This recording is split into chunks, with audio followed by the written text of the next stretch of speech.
Yo les voy a explicar la diapositiva de deformación, en donde la deformación es el cambio de tamaño o de forma de un cuerpo debido a los esfuerzos producidos por una o más fuerzas. El comportamiento mecánico del material se describe mediante tres tipos de deformaciones, en donde uno tenemos que es la tracción, dos la compresión, por último tenemos el corte. Continuando con la deformación plástica, tenemos que se puede deformar plásticamente un material en frío y en caliente. Si lo deformáramos en caliente significa que el material se deforma a una temperatura mayor a la de recristalización. Esto nos da como ventaja que podemos deformar un material más grande, ya que si ese material estuviera a una temperatura ambiente sería mucho más complicado de deformar. También tenemos deformaciones plásticas casi limitadas, ya que el material al ser calentado o aplicándole un calor mayor a la de recristalización nos da mucho más posibilidad de manipularlo. Las ventajas que tenemos es que la porosidad en el material es eliminada. También las impurezas en forma de inclusiones son destrozadas y distribuidas a través del material. Las propiedades físicas normalmente son mejoradas en los metales y la cantidad de energía para cambiar de forma un material es mucho menor a la que es si lo estuviéramos intentando deformar a una temperatura ambiente. También las desventajas que tenemos es que debido a la alta temperatura en un metal, por ejemplo, existe una rápida oxidación o escamado en la superficie, lo que produce que tengamos un menor acabado superficial. Continuando con este mismo concepto de deformación plástica, ahora vamos con una deformación en frío. ¿Esto qué significa? Que se deforma un material a su temperatura menor a la de recristalización. Normalmente se hace a una temperatura ambiente o un poco superior, no a temperaturas muy altas. ¿Qué ventajas tenemos a deformar una pieza a una temperatura en ambiente, en frío, por así decirlo? Nos permite obtener piezas más fuertes y resistentes. Tenemos un mejor acabado que si lo estuviéramos deformando en caliente. Tenemos que es un trabajo más limpio también. Nos permite tener una mayor precisión en la forma que deseamos al deformar el material que estemos utilizando. También nos minimiza el desperdicio de material y reduce su impacto en el ambiente. Hola, ¿cómo están? Buenas tardes, soy Méndez Adame Fadul y yo les voy a hablar sobre los tipos de deformación. Bueno, pues hay dos tipos de deformación principalmente. Uno que es deformación elástica. ¿En qué consiste? Bueno, la deformación elástica es un tipo de deformación que experimenta un material cuando se le aplica una fuerza o un esfuerzo. Sin embargo, la característica principal de este tipo de deformación es que tiende a regresar a su forma original, o sea, es una deformación temporal, ¿no? Y bueno, sus características más importantes es que es reversible y ocurre cuando el material se estira o comprime o, bueno, o se tuerce incluso bajo una carga y regresa a su forma original después de retirar esta carga, tensión, peso, fuerza, como gusten llamarle, ¿no? Y para calcular esta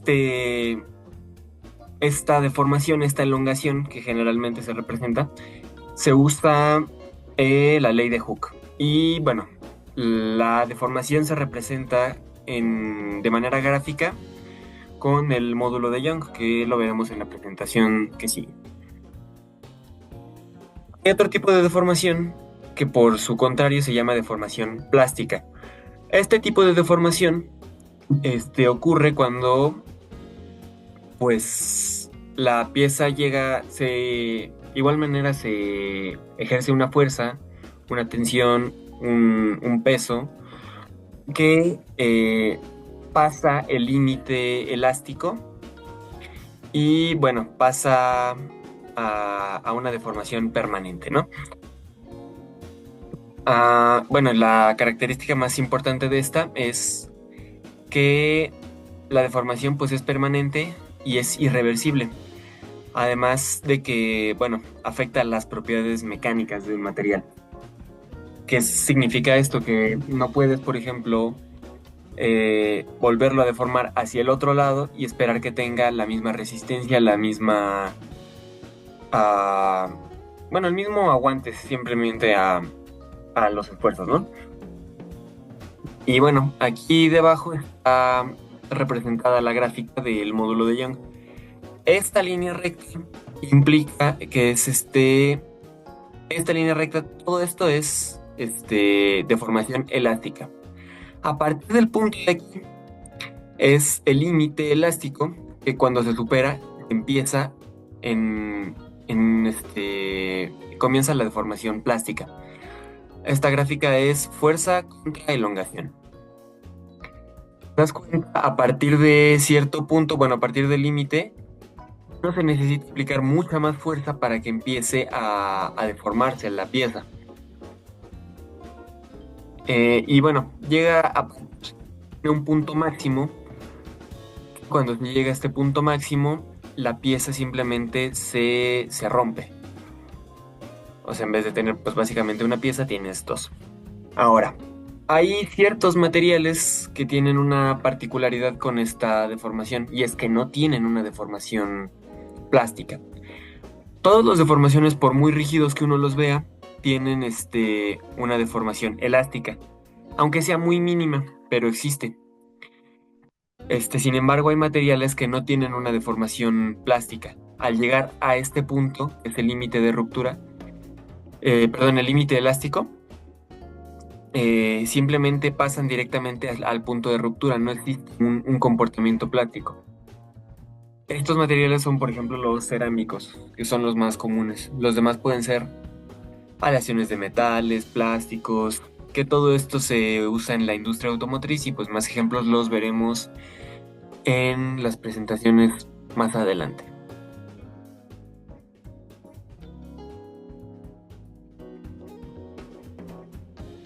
¿Qué pasó, chavos?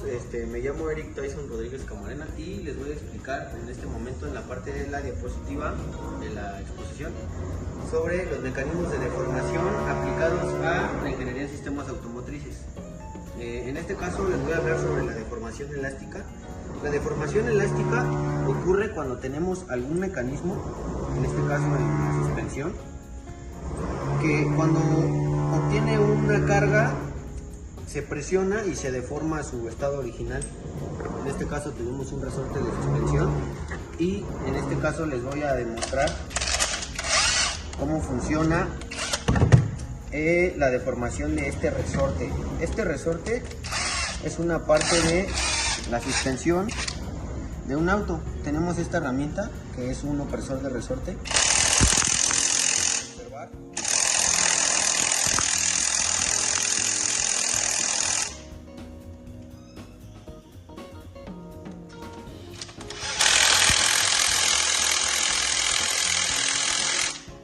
Con esta herramienta lo que podemos observar es que conforme vamos aplicando fuerza en estos resortes, en estos opresores, el resorte se va haciendo más pequeño y va obteniendo la deformación que en este caso queremos estudiar. Cuando nosotros tenemos la parte de la suspensión, este resorte va en la parte de aquí de este amortiguador. Después del resorte viene la base y después de la base ya se instala en lo que es el vehículo. Entonces, cuando nosotros pasamos un bache, la deformación elástica está presente al subir el amortiguador y deformar el resorte temporalmente hasta que la carga del peso del vehículo o la deformación del piso ya sea pasada. Entonces tenemos este ejemplo de deformación elástica en sistemas automotrices, en la suspensión. También el amortiguador funciona un poco parecido, solo que no se deforma su forma de ser, solamente se cambia su estado. Este es un vástago. Cuando se le pone un poco de presión, lo que hace es que cambia su posición para amortiguar el golpe. Entonces, esto acompañado con la deformación del resorte, obtenemos una mejora en la suspensión. Seguimos con la deformación elástica y en este caso tenemos un elastómero, en este caso es una manguera de caucho para el intake o la entrada de aire de un coche. En este caso pues podemos ver que también es deformable. Cuando le ponemos carga se deforma, pero inmediatamente vuelve a su estado original. Entonces básicamente es lo que es la deformación elástica. Tenemos muchos ejemplos en la ingeniería de sistemas automotrices, como lo es suspensión, como lo es mangueras, como lo es también podría ser una barra estabilizadora, y tenemos inclusive en las llantas esto podemos verlo presente, porque cuando nosotros pisamos una piedra o alguna deformación en el piso, también la llanta tiene una ligera deformación. Tenemos ventaja en la deformación elástica porque puede proteger los componentes, como sabemos que el resorte protege el vástago del amortiguador y así no sufren daños permanentes. Hay momentos en los que la deformación es tan brutal que puede llegar a tornarse, y aquí ya pasaríamos a deformación plástica y es cuando se truena. Entonces de mi parte sería todo y espero que les haya gustado. Hola maestra, mi nombre es Juan Antonio Martín Lorreta y hoy me toca hablar sobre la deformación plástica. ¿Qué es la deformación plástica? Es la deformación permanente que ocurre cuando el esfuerzo supera el límite elástico del material. En este caso estamos hablando de materiales metálicos, comúnmente son el acero, el carbono, acero inoxidable, aluminio y el cobre. ¿Cómo se ocupan estos materiales en la industria y para qué sirven principalmente? Vamos a hablar sobre el estampado de las carrocerías. El estampado de las carrocerías es la lámina metálica, en este caso vamos a hablar sobre el acero de alta resistencia o el aluminio también muy ocupado, en cual con prensas hidráulicas obtenemos una pieza, principalmente podemos poner el ejemplo como puertas, cofres y paneles laterales. La fabricación de las carrocerías en un automóvil donde el acero se estira y comprime para formar superficies curvas y contornos precisos. ¿Cuáles son los beneficios de esto? Permite obtener piezas ligeras y resistentes con alta precisión geométrica. Es mucho más sencillo hacer piezas con este tipo de formación, ya que a final de cuentas podemos obtener cualquier figura con un mínimo esfuerzo. No tendríamos que unir 2 piezas o 3 piezas para obtener la misma figura. Por ejemplo, si tomamos un clip de metal y lo doblamos suavemente, notaremos que podría cambiar su forma sin romperse de inmediato. Esto sucede porque la dislocación está permitiendo que los átomos se reorganicen sin fracturar. Si lo hacemos de una forma suave, los átomos pueden moverse y organizarse de diferente manera, lo cual también genera una mayor flexibilidad en los diseños y mayor resistencia.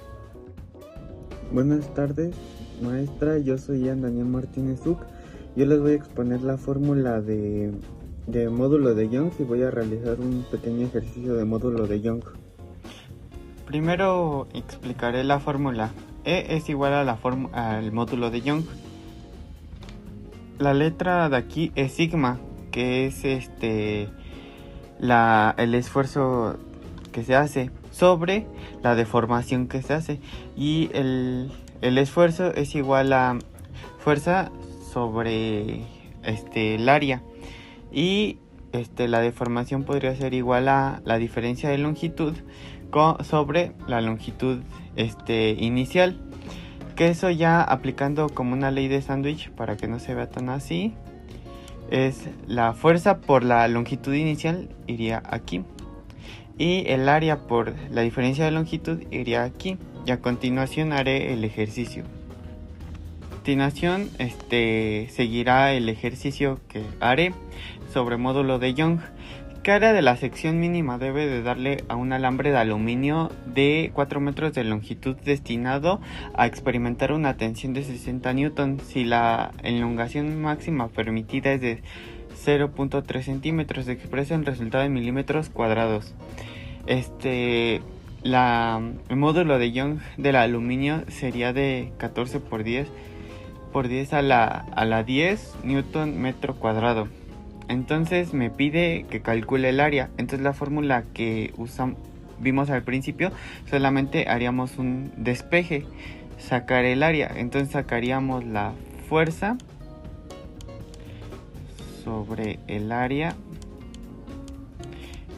que esto es igual al módulo de Young por la diferencia de longitud sobre la longitud inicial, y eso ya final sería igual al área, que es multiplicado por la fuerza por la longitud inicial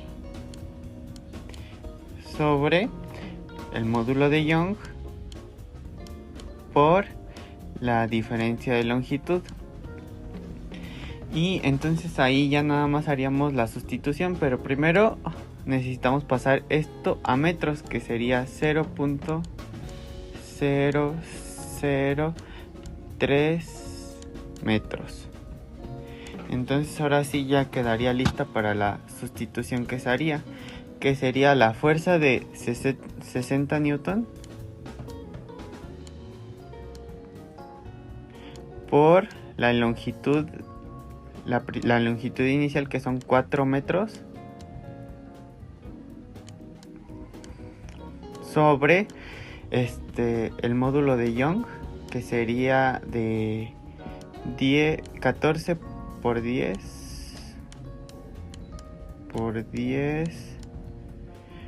a la 10 newton metro cuadrado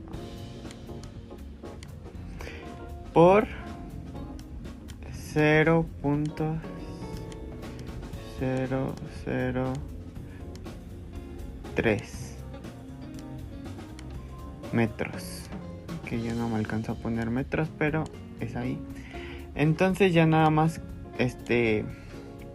la resolvemos, que sería el área es igual a, lo de arriba es igual a 240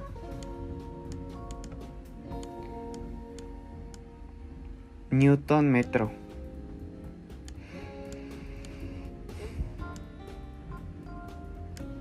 y lo de abajo sería 2.1, no me salió, 2.1 por 10 a la 8.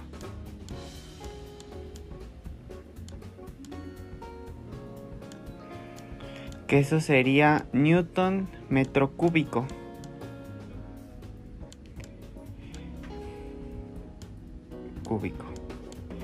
Y aquí en esto se van newton con newton y metro cúbico con metro, y ya finalmente daría 1.14 por 10 a la menos 6 metros cuadrados, porque solamente se fue un metro, entonces quedaría en metros cuadrados, y lo que me pide el ejercicio es que lo calcule en milímetros. Entonces todo esto sería 1.14